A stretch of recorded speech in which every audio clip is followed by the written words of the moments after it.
The iPhone Air delivers remarkable performance in a super thin and light design that's very durable.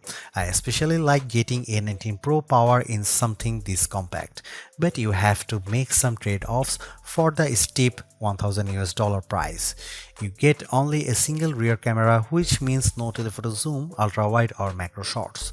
And while the Air's battery life is solid, it's a few hours behind the iPhone 17 Pro Max. The iPhone Air represents the first major shakeup to the iPhone family in years. The Air replaces the iPhone 16 Plus in Apple's lineup, but it really stands on its own as a completely new device. In fact, the iPhone Air really feels like a blueprint for the future as Apple nears the 20th anniversary of the original iPhone. Measuring 5.6mm, the iPhone Air is the thinnest phone in the world that's not a foldable, and yet it feels very sturdy thanks to its titanium frame. I have literally tried to bend and break this handset and it stayed intact. The Air doesn't skimp on performance either, packing an A19 Pro chip for playing demanding games and taking advantage of Apple intelligence. So what's the catch with this super slim Air? There's only a single camera, and while the battery life is pretty solid for something this size, you get less endurance versus the iPhone 17 Pro models. But it might still be the best phone for you, depending on what you are looking for. Here is the pros and cons in my full iPhone Air review. The iPhone Air starts at $1,000 for 256GB of storage. That's $100 more than the iPhone 16 Plus, but Apple is betting that you will be willing to pay a premium for a phone that's this slim and portable. There is just one problem. The iPhone 17 Pro starts at $1,099, which is just $100 more for a phone with triple cameras, a bigger battery, and an A19 Pro chip with an extra GPU core and vapor chamber cooling for better sustained performance. So you should really think about whether this stunning design is worth it. The iPhone Air has a release date of September 19.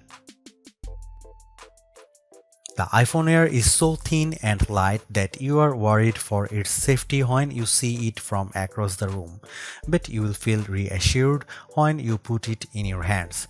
Measuring just 5.64mm thin, the iPhone Air edges out the Samsung Galaxy S25 Edge for the thinnest phone we have tested.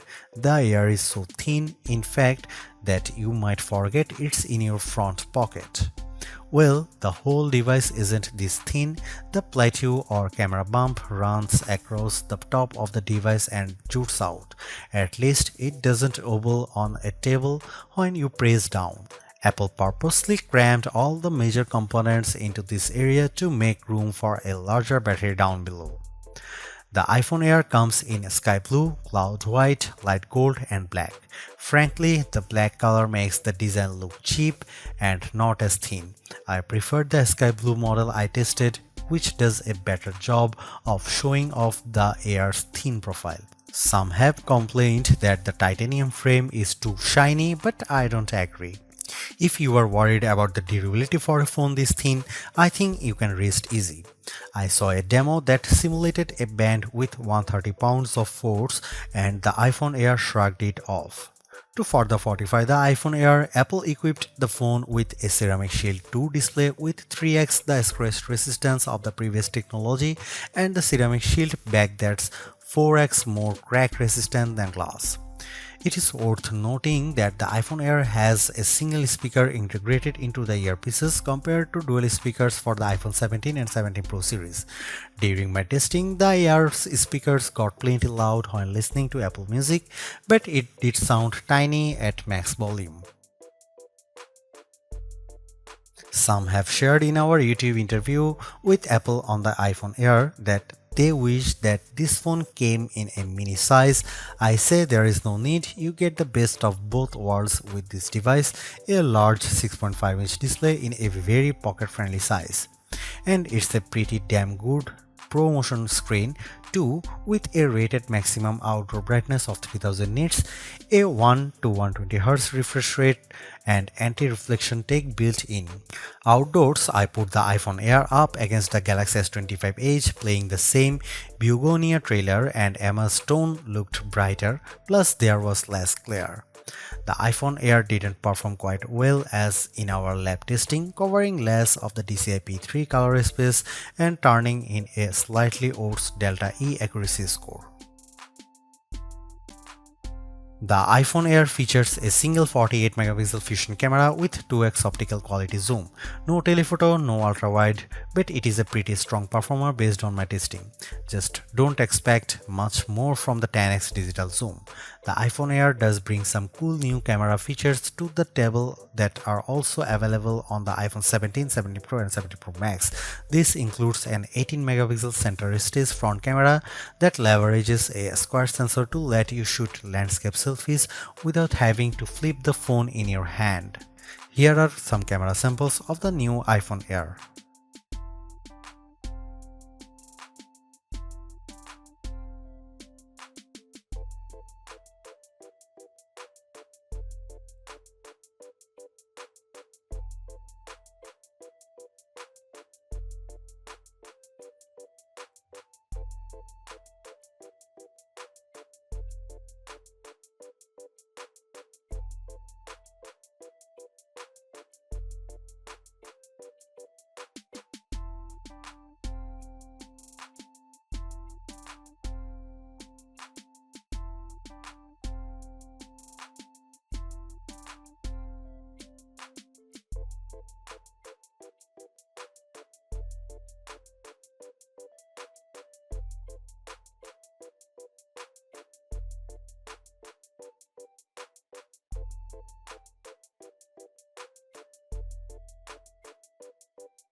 Packing an A19 Pro chip, the iPhone Air promises Pro-like performance in a very skinny frame, and I say Pro-like because you are limited to 5 GPU cores compared to 6 for the iPhone 17 Pro and Pro Max.